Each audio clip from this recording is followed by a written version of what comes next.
কুড়িগ্রামের নাগেশ্বরীতে দুর্যোগে ক্ষতিগ্রস্ত ৩০টি পরিবারের মাঝে টিন ও টাকা বিতরণ করা হয়েছে। বিস্তারিত থাকছে মোহাম্মদ রফিকুল ইসলামের প্রতিবেদনে। ত্রাণ ও দুর্যোগ ব্যবস্থাপনা মন্ত্রণালয়ের অধিদপ্তর অর্থায়নে নাগেশ্বরী উপজেলা নির্বাহী কর্মকর্তা এইচ.এম. খোদাদাত হোসেন উপজেলার বিভিন্ন এলাকায় বিভিন্ন সময় অগ্নিকাণ্ডে ও প্রাকৃতিক দুর্যোগে ক্ষতিগ্রস্ত দুস্থ অসহায় ৩০টি পরিবারের মাঝে ২ বান্ডিল ঢেউটিন, মোট ৬০ বান্ডিল ও ৬,০০০ টাকা করে মোট ১,৮০,০০০ টাকার চেক বিতরণ করেন।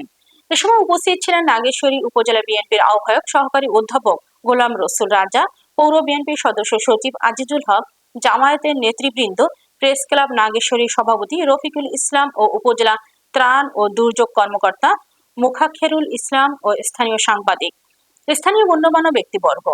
দুস্থ ও অসহায় উপকারভোগীরা টিন ও টাকা পেয়ে তাদের অনেক উপকার হয়েছে। তারা সরকারের প্রতি কৃতজ্ঞতা প্রকাশ করেন এবং এ ধরনের মানবিক সহায়তার জন্য উপজেলা প্রশাসনের প্রতিও কৃতজ্ঞতা প্রকাশ করেন। লালচান কই? আলহামদুলিল্লাহ।